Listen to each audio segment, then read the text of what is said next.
Okay, go ahead. Hi guys, good evening. Before we get started, I'll go ahead and introduce myself. My name is Julia Gruhl. I am a graduate student here in the Recreation, Sport, and Tourism Department. I also did my undergrad here in RST as well. I spent a lot of my time with our student sections. I actually led that organization for quite a while. I also work now for the Division of Intercollegiate Athletics and Marketing, which has obviously been a really interesting year. So before we do kind of get started, I do want to go ahead and introduce our speaker tonight, Teresa Shane-Gretz. Over the course of 33 years, she has worked as the head women's basketball coach for the University of Illinois, Rutgers University, St. Joseph University, and Lafayette College. She also served as the U.S. Olympic head coach in 1992. She got her start as an athlete playing for the Immaculata Mighty Macs in Pennsylvania and led the team to 3 AIAW national championships between 1972 and 1974. Teresa and her team's successes were made into a movie released in 2011 called The Mighty Macs. She is also a member of the Women's Basketball Hall of Fame. Throughout her coaching career, she has shown a talent for motivational speaking, has given over 1,000 speeches to various groups, from kindergarten classes to Fortune 500 companies. Gretz is owner of the Gretz Elite Coaching, a basketball teaching academy located in Westchester, Pennsylvania. Through the academy, she has run clinics and camps all over the United States. Before we get to Teresa, I would like to go ahead and send things off to Michael Raycraft for a few more words. Thank you, Julia. I was saying earlier, I have been looking forward to this conversation since I reached out to Teresa late in the summer. I met Teresa in I believe it was in the fall of, was it 1995 when you came to Champaign, I believe? 1995. 1995. And I think this is a big lesson, and I'm speaking out here to I'm speaking to the guys here. I think more so. I think if there's an impact that Teresa makes and made on me, and I think it's a really important lesson here, is she came to town and she taught a 25-year-old traditional male, sports fan that there was more to it than I thought. She taught me how to think big, and she taught me how to, kind of fine tune my goals. And the lesson that as I reflect on it, it made me a better person. It made me a better parent, better teacher, I hope. And if there's an impact that she made, and she's obviously made a huge impact on her athletes and her sport and her profession. But I think she's made a much bigger impact on people all over the country. And so I'm so grateful for her friendship. I'm so grateful that she came with us tonight. Welcome home to the virtual Huff Hall, Coach, or the Huff, as you would say back in the day. It's great to see you, and thank you for being here tonight. Oh, Mike, you're so generous, so kind. You're going to make me cry. We had a wonderful time. And, oh, there's my Foxy. She's coming in here to say hello tonight.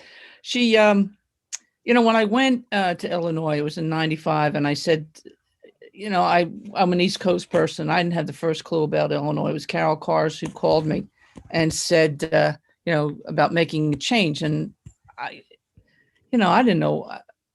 I had no idea about the Fighting Illini. I had seen Lou Henson at times on the NCAA with his teams, but that's all I knew. And even some of my friends from Long Island said, Teresa, what's an Illini? I said, like a pasta. I said, no, it's not Illini. It's Illini. And I knew that the program was not in the best of. Hey, Fox, you were good the whole time. But I thought, we can turn this around. We can make a change here. We can do this. And you take a fresh start, look at it. And that's what we wanted to do. And I know a lot of people thought I was nuts for doing that, for leaving the East Coast and packing up everything, taking my sons and my family, and out we went. And I think that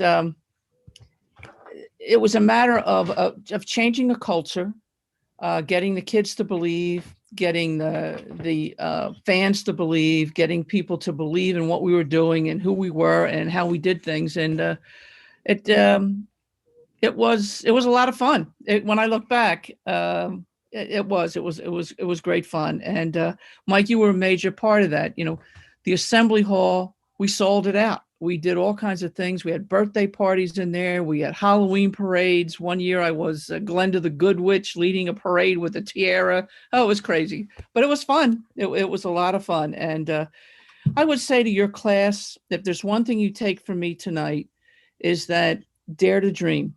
Don't put fences around what you think. Don't be afraid.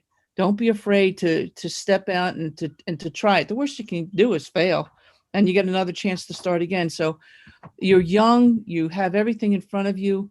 Go for it and dare to dream big. That would be my thoughts. Could you talk a little bit about your early career and what led you to, the kind of the story of Immaculata, what that looked like, what it felt like? Well, I grew up in Philadelphia, in Delaware County, and in a neighborhood of all boys. So I had two choices. I could either learn to do what the boys were doing, or I could stay in the house and help my mother clean. Well, cleaning was not one of my highlights, but she did get a hold of me for that, and we can all clean. But the boys, I learned, Mike, that boys play differently than girls.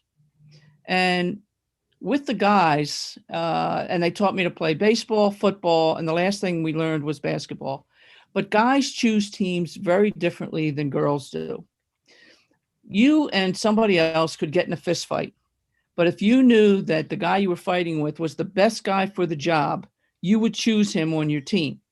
Women, we didn't choose teams like that. We would choose our best friend, who's most popular, who's got the best bag. It was, you really learned the difference between how men and women think with that.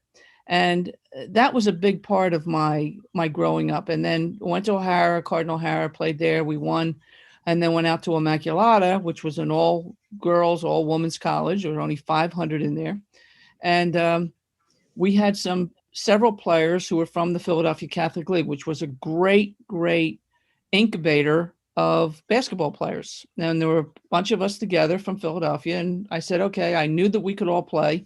And I said, I'll tell you what we're going to do. We're going to play 4 years and we're not going to lose a game. We played 4 years and we lost 2 games. And to be honest, Mike, I'm still ticked about the 2 that we lost. So, we win, and our first national championship, we play over at Illinois State in Redbird Arena over there in Normal, Illinois, not having a clue what that was about. And we win a national championship. And those championships set the course for what we're going to do. Marianne Stanley is in there, who's now coaching the Indiana Fever. Renee Portland, was at Penn State and who's now passed. Maureen Mooney was a great player in there. Maureen Stallman. I mean, they were great players, and we played well. We played for each other. We wouldn't disappoint each other. And then we went into coaching, and that wasn't the plan either. That was it just happened. I didn't want to be a coach. I majored in biology and chemistry and thought I was going to go into research science with Smith, Klein, and French. But that didn't happen. I ended up coaching at Rutgers as the first full-time women's basketball coach. I was there for 19 years, and then I got a call from Carol Kars and was at Illinois for 12 years. Coached the Olympic team during that time in '92. I had coached various United States teams, and it was a great career. It was just, you kept going and you kept doing things, and you didn't know where the next thing led, but you just did it. And I think of the teams today. They have charter airplanes, meals are there. It's very, very different than when we were doing it back then, but that's all part of it. How do you feel? How has it changed? I mean, the most, if you're looking at it today versus 1970. Well, one, I look at that the parents are far more involved than our parents were then. Our parents were supportive, went to the games, but there were other things to do. The idea of us playing basketball was not a high priority. It was with us and the way we did it. But today, with the AAUs and the parents and the full scholarship and to get that paid for, that's a total different field today. And it's hard. And that's why I think you have so many transfers, kids that got the scholarship and then they go to school and they realize, holy moly, this is a lot more work than I thought. And then they transfer and they think that something's better on the other side. And I hate the transfers. I really do, because I think that that's where you have to learn. You have to, in order to succeed, you have to fail. And you'll fail more times than you succeed. But the best part is you just pick yourself back up and you learn and you go on. And that's where you learn about adversity and how to deal with things. And that's what sports is supposed to teach you, how to weather difficult situations later on in your life. So let's talk about that. So how you talked about about the difference between boys and girls and picking teams in Philadelphia in the 60s. How do you think, how would you describe how a sport impacted women in terms of, let's talk a little more broadly in terms socially. Well, I'll give you, for instance, when I took the job at Illinois and my salary was in the paper, Ron Gunther had said to me, he got a lot of grief from his guys at the club for paying a woman what he paid me back then. It just, women in sports, we were in the newspaper, probably in the 6th page behind the tire ads. It just wasn't done. I can remember when I was what first year or so I was there, one of the local towns, it might have been Decatur, needed a speaker. So I got sent over there. Well, they were absolutely furious that they had the girls basketball coach as a speaker.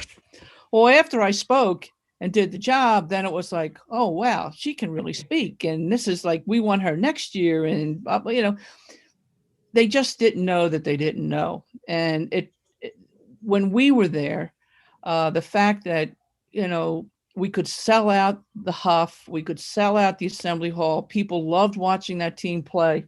If you weren't at the games, I can remember Doug Mills saying, hey, if you're not at these games, you're not anywhere. You need to be here. It just became a social outing as well. And that took work. And you were a major part of that. When we got involved with corporations, we got involved in the championship packages. We found ways with schools.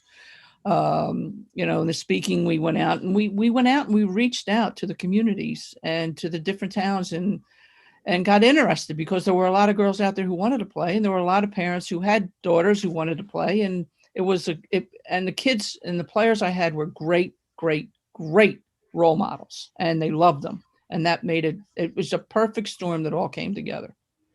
One of the commentaries I give in class all the time is women's athletics struggles when marketing people try to market women's athletics like they do men's athletics. Oh, and they're different. Well, the other thing is, and I can remember having this conversation with Kay Yao and Pat Summit, is that on the women's side, excuse me, the marketing person would be a grade entry level job. We'd get some young buck in there to do the job. And they didn't really want it. And we didn't have a lot of women in the marketing. It was men. And what were they going to do? They were going to do it exactly the same way you're selling the men's program. Well, there's no way that was going to work. And it won't work. And we did it a different way. And we appealed to the nature, which goes back to my opening statement about boys pick teams one way, girls pick teams another way. And we catered to that formula, and it was a winning formula. And we won. So it all worked out. But today, I think it's very, very different. They can't get a lot of people to come to some of these games. And it hasn't changed. Well, back in the day, there were pockets in the country where there were certain fans that followed. You had the Tennessees, the Connecticut's. Now you have the Louisvilles, the Connecticut's, Baylor. But not every game is sold out. Not every game are they fighting for those tickets. And the other thing that they're always trying to do is to get the student body to go to the women's games. Students, let me say that the ones that are watching, if you'd like to put a question on the Q&A, I'd be happy to take a look at it and ask T. The movie, Coach. So there's been a big, the students in the class are required, part of it is they need to watch the Mighty Max on Amazon Prime. Okay. About the movie? The movie was great. I was coaching at Illinois when I got a phone call from Hollywood saying that they were going to do this movie, The Mighty Max. And this had come up before, Mike, that they had made some attempts with this that did not work out. So they said to me, Coach Grants, we would like you to have a cameo in this movie. And I said, well, what are you talking about? And they said, well, we would like you to be either a coach or a referee. And I said, I don't think so. I'm not doing that. And apparently you don't tell Hollywood that there was a pregnant pause. And then, okay, well, then that's the way it's going to go. And they said, well, what do you want to be? I said, well, if you had done your homework, you would know that my teammates and I, we want to be nuns. So there was another pregnant pause, and they said, we'll get back to you. So a couple of days later, they called back and they said, okay, we have a place in the movie where we are going to cameo your teammates and you, and we were going to put you as nuns. So we said, oh, that's great. So anyway, they called and they said, Coach Grants, we need your size because, for the habit, we have to put you in a habit. And I said, I'll tell you what, you get me a very big habit because I'm going to be a very big nun. Okay. So we do this. But the best part about that movie is, and if your students have seen it, is that when Carla Cugino comes into the church, it's early and there's mass services going on. Carla Cugino doesn't have a seat. So she comes in the side and she goes down, and there's 12 rows of actresses who are dressed as college students. And back in the 70s, everything was plaid. So they're all wearing plaid. And then there are 6 rows of actresses who are dressed as nuns in full habits. And Ellen Burstyn is on the one side because she's playing the role of Mother Superior. So we're in there, and it takes forever, Mike, to do a scene in a movie, the way they do it, and we're in there forever. So finally, the director comes through, and there's a break in the action, whatever, and he said, ladies and gentlemen, in this first row on the right here, in the row of professed sisters, are the original 7 Mighty Macs. And there was a nice little, clap like this type thing. And I swear to you on my father's grave, what happens next is the honest to God's truth. In front, 2 rows in front of us, is absolutely positively drop dead gorgeous actress who turns around to us and says, wow, that is really, really cool. You all went to school together, you all played basketball, and then you all became nuns. Well, we're looking at each other going, really? Okay, all right, whatever. But we had a good time with that. The movie's the movie. It tells some of the story, and then as with Hollywood, they took certain license to have some other things. It's a good story to feel that you never give up. The little guy can win in this one, and we did. And it's amazing. I do get a lot of calls around March, the end of February and March, of high school coaches in different parts of the country who are trying to motivate their team for the championship and get them fired up, and they'll watch the Mighty Macs and they'll call, and we'll do a conference or a conversation with the kids, and to let them know, dare to dream. That's the biggest thing. There's no limit on what you can do. The only one who puts limits on you is yourself. Go and do it. And if they don't like it, they'll, okay, apologize, move on, and go do it again. Do something else.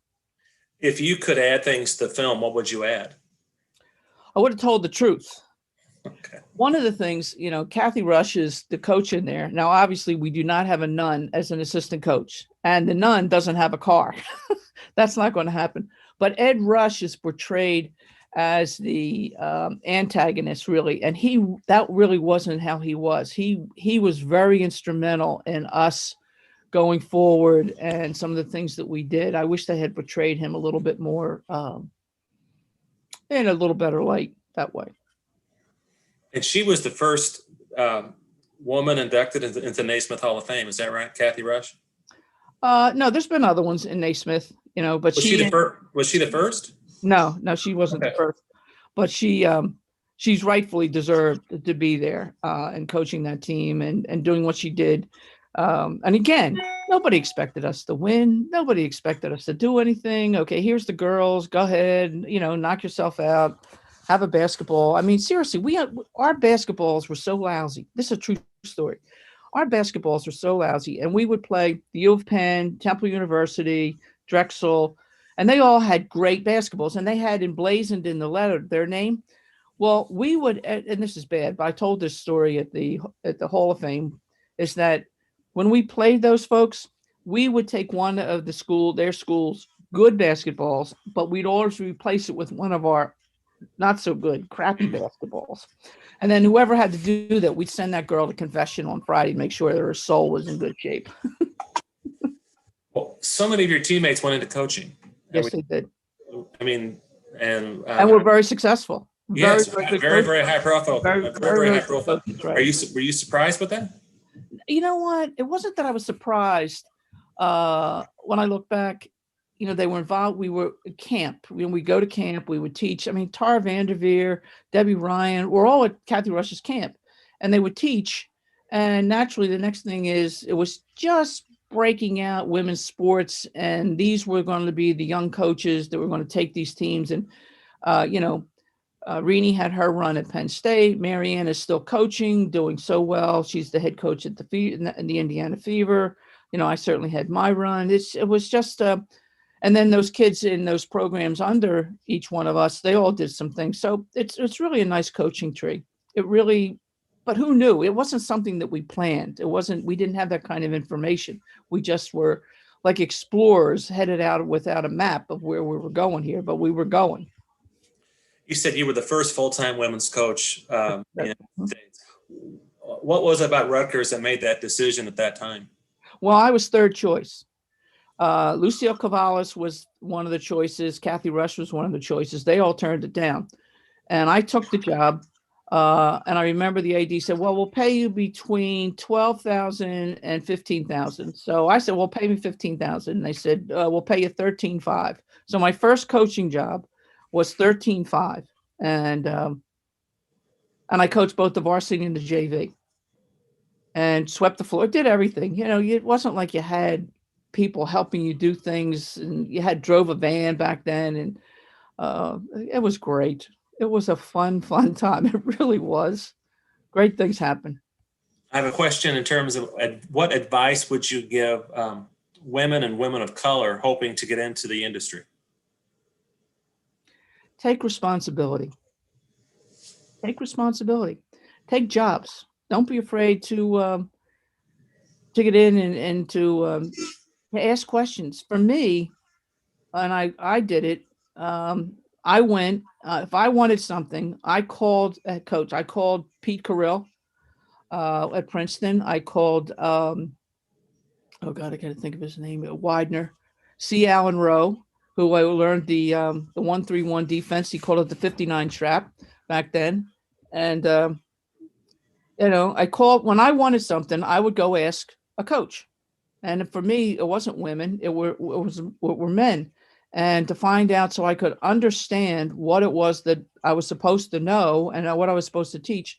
And I would tell any young woman today, pick out your mentors, pick out your people that you can go and you trust and you can talk to, and talk to them a lot. And it's good to have mentors.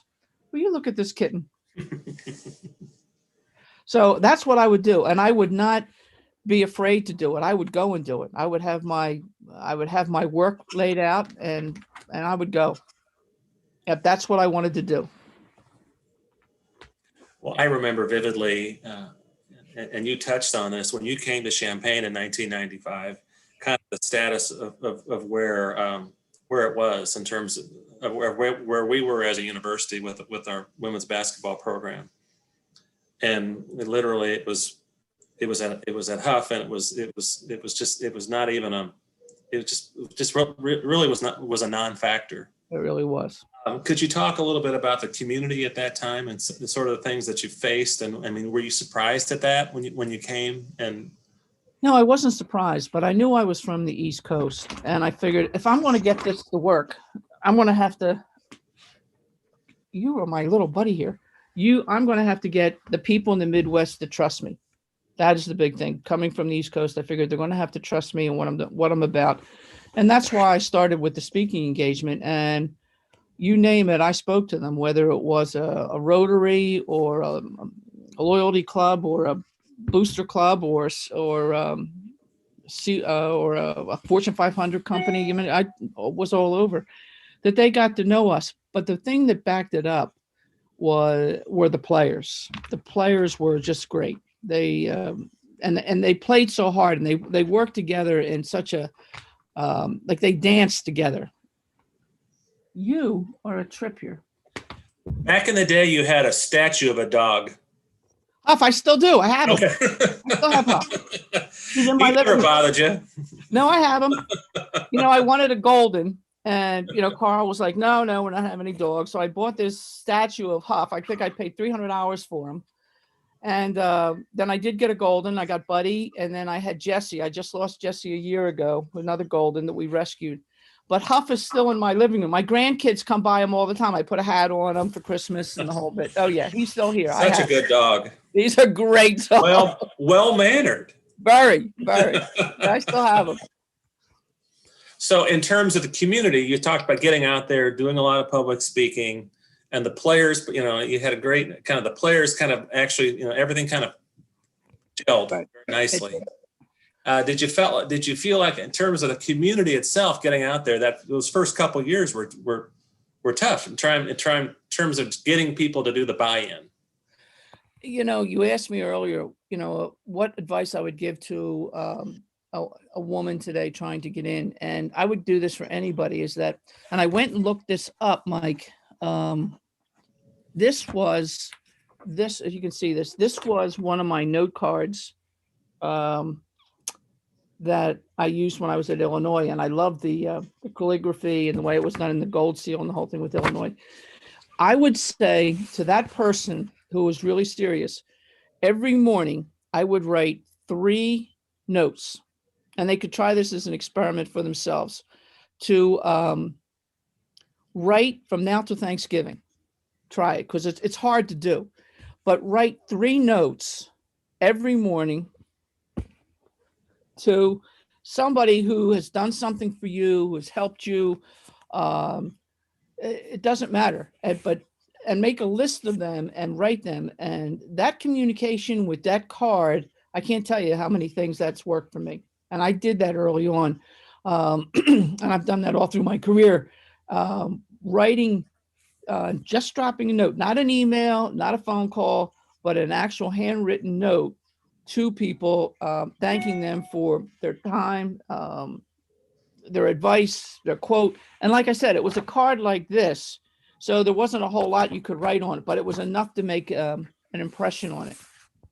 So, and I would do that. And I would, if they know where there's certain people and things, I would definitely tell them to do that. I would use, and I would try it to Thanksgiving. If you could do it every day, just write 3. What do you think women's athletics is going to look like in 20 years? Oh my gosh, I have no idea. You hope that, I hope there's more women coaches. I really do. We've raised the salary bar, and as a result, we've gotten more men in coaching women. So I hope that we will have some more women will come back around in a secular point where there'll be more women coaching and getting involved in doing it. Great. Are there other questions from the students?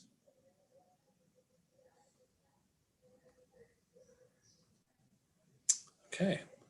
Are they out there? Oh, they're out there. They're a shy group. They do this to me all the time. Well, let me see. What do you think? What do you think is it? What is the question that's come up repeatedly is COVID? Okay. What do you think? What do you think the impact is going to be on our campuses and college sports and whatnot from the pandemic? Julia Julia did that nice introduction early on in terms of she's in a particularly tough job. What do you think is going to be the outcome of that? Well, certainly trying to market during COVID and to bring people in and to deal with the rules that change every single day. Our rules here in Pennsylvania just changed again today. The hard part right now, and I don't think the Big Ten has put out a women's basketball schedule yet. I'm still close with Rutgers, and I know, the Big Ten has a protocol for everything that they want to do and how they want to do their testing and things. The problem is the non-conference schools don't have that same protocol where they're testing all the time. So if you play a non-conference school and there's contamination, and then that leads to the Big Ten school contaminates another Big Ten school. So, staying in the bubble works. It definitely works. But stepping outside of it is a whole nother matter. So that's hard. It just keeps changing. And so we really need a vaccine, and we have to be so very, very careful at this point. So you have two sons and then three grandchildren. Right. Granddaughters? First one.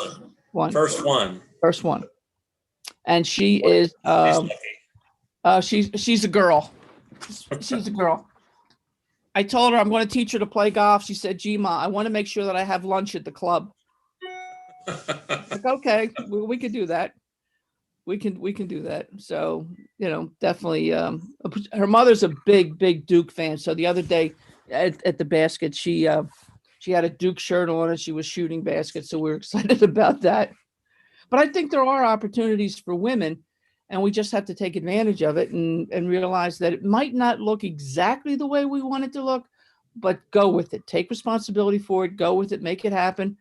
And that's what happened at Illinois. I mean, nobody planned on that being what it was. Nobody planned on us being able to sell the place out. Nobody planned on it. I mean, we had a TV show that was live that we sold out. I mean, I look back and I think, how dumb was I to do that thing live? But we did. We did a lot of things, and who knew if it was going to fly or not? Some did, some didn't, but we had fun. But I guess my question is, what advice would you give to? Do you give to your granddaughter moving forward? Well, I would tell Emily, and there's a picture of her on one of our hallways here that my sister and my sister-in-law saw this face and they said, "Oh my God, that's Teresa's face," and she made it. So they said, "Oh, we haven't seen that." So hopefully she's got that personality, fight for what she wants. I mean, I just don't think you should be told, well, you're a woman, so you just stay home and, you can't think or whatever. And that's the way it was. That's hard for me to take now that I'm older. I'm like, wow.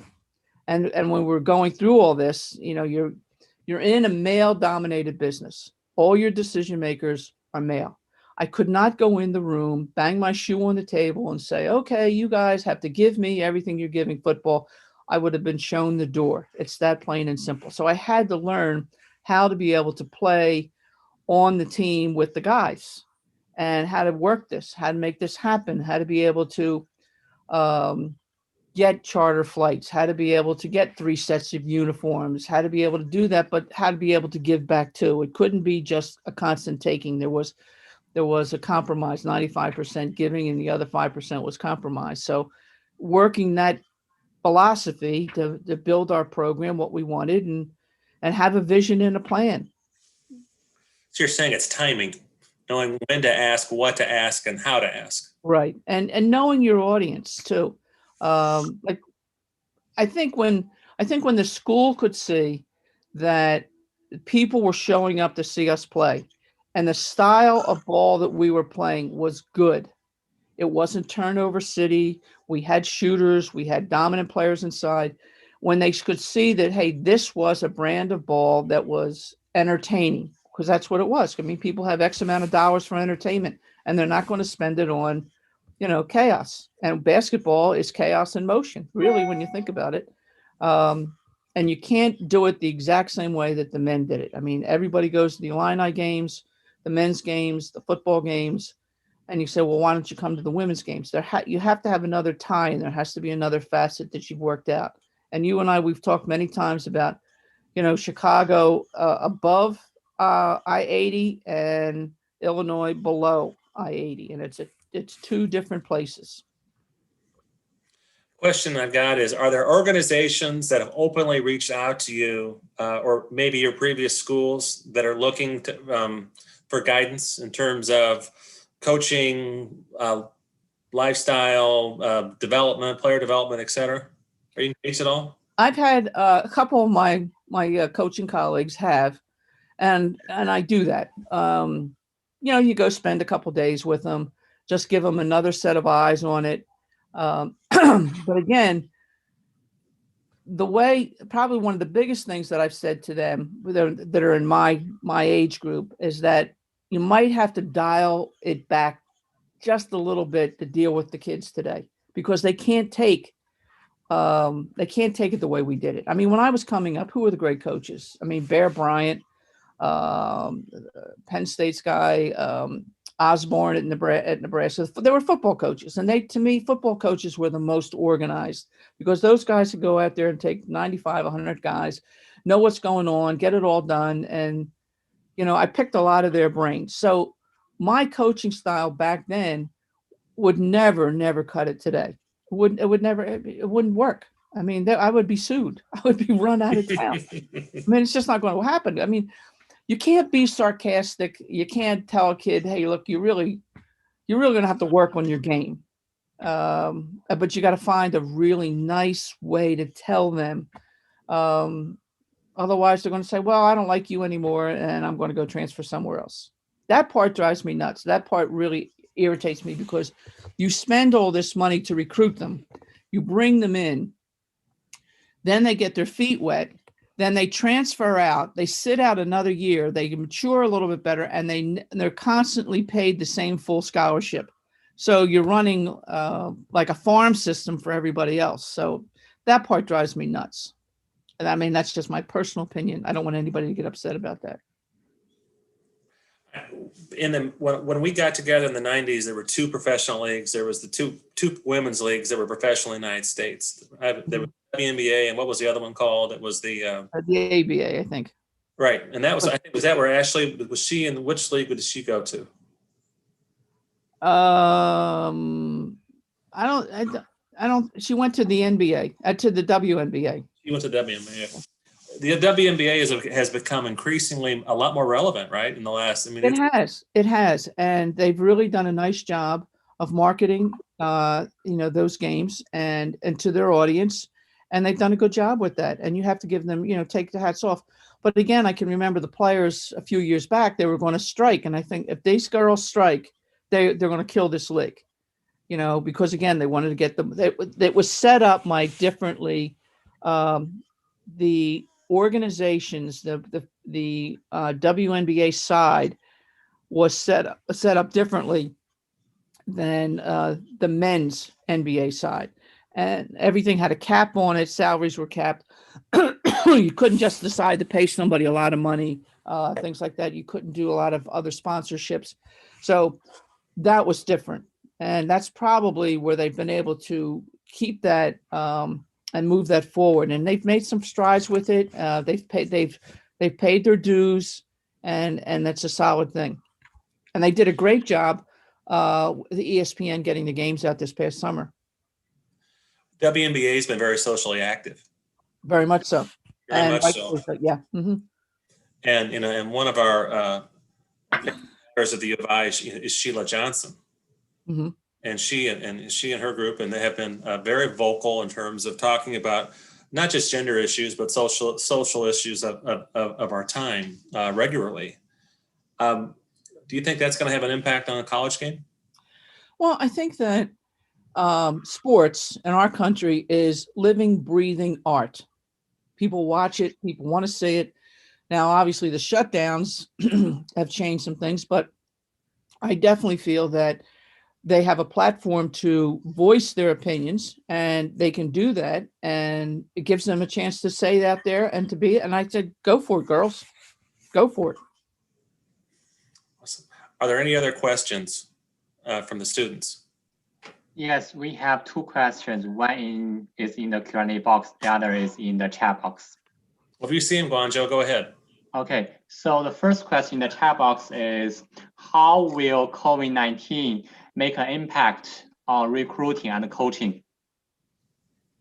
It's a terrible impact. I think that this summer, they did have some tournaments where coaches, they did it live stream. In other words, exactly the way we're doing this. They had the tournaments played in a convention center or wherever they were, and they live streamed them. They copied them. And then the coaches, the schools had to purchase those streams so they could watch the games at home. And I think that's tough. That's going to the games and watching the kids was one thing. And now being able to do it that way. I mean, I think Julia said earlier when we were talking that, classes online are hard. Imagine recruiting and watching all those kids on line. I think that's very hard. And again, I feel very badly for the seniors last year in high school, the kids going in, and those same kids going to be freshmen, the juniors and seniors. I have two nephews right now that are junior and senior in college. And I really feel badly for them because this is their experience. And it's very expensive to go to college, to sit home or to sit in a dorm and take a class. And, college is about the social part of it. And you're not getting that. And as far as the recruiting thing, I think it's very, very hard. And I think you're going to have to really be creative and inventive to get out there, to get your brand out there and get coaches and to see what you're about. Thank you. And we have another question. So how do you think women's sports that don't receive much ticket sales or fans or sponsors will survive in a collegiate world, especially at a non-big Division I school with more sports getting cut? And should the WNBA get more involved at the collegiate level? Great question. Great question, because there's always that underlying agent of trying to cut sports. Back in the day, you'd have Rutgers, we had 31, 32 sports. You had Ohio State, had 30 some sports. Well, obviously, it's very difficult to fund all those sports. Now, with the COVID testing, the putting students up in dorms and meals, and the costs are just, they're rampant.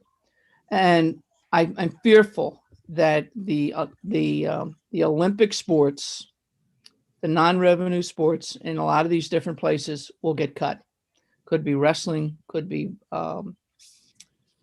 baseball, could be swimming, could be fencing, could be golf, men and women's golf. I mean, a lot of these sports could be in serious trouble as we go through this. And that's why I'm really hoping that we can get some answers to the COVID, because the more we go down this road, we get in a deeper and deeper hole, and it gives these administrations an opportunity to say, "Hey, we can't do it. We can't cut it, so we got to cut it."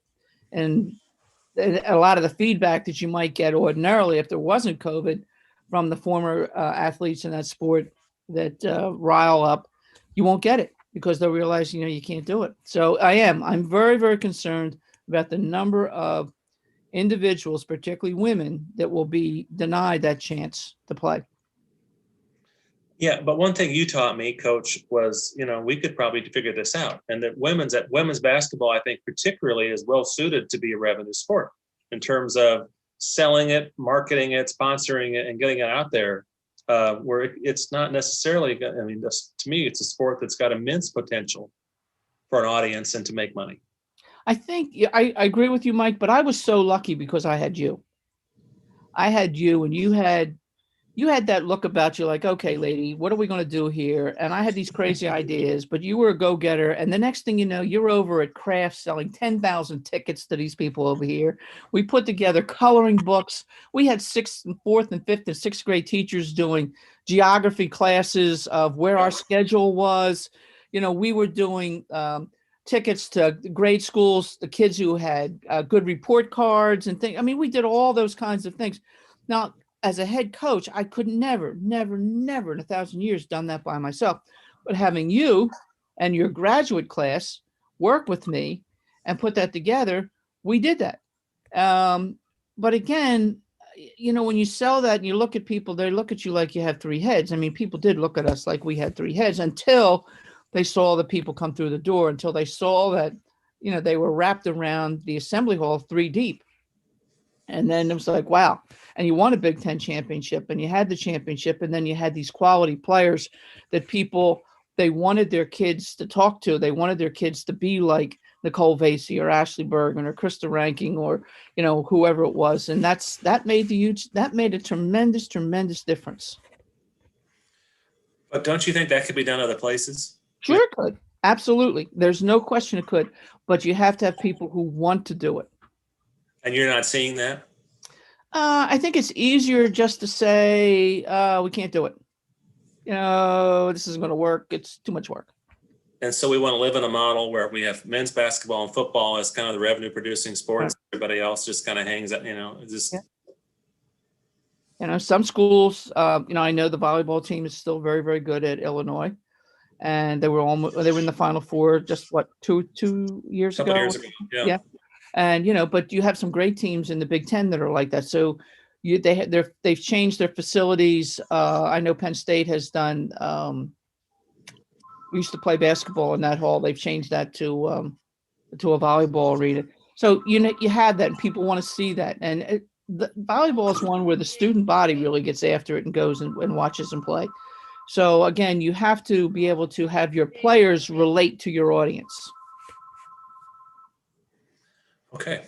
Well, T, I think we're at that point. I want to say it again, how much I appreciate you. You changed my life, and I appreciate you being here tonight.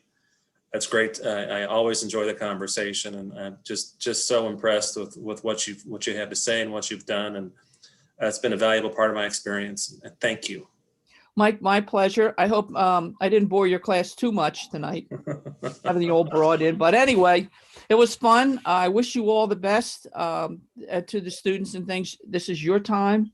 I would definitely communicate with people that you're interested in. Send them a note. They might not hear from them, and you just might hear back from them. And that might make a difference in what happens to you later on down the road, because I can't tell you how many times that happened. So go Fighting Illini, be well, and thank you for the invitation. Godspeed. Thank you. Okay. Please.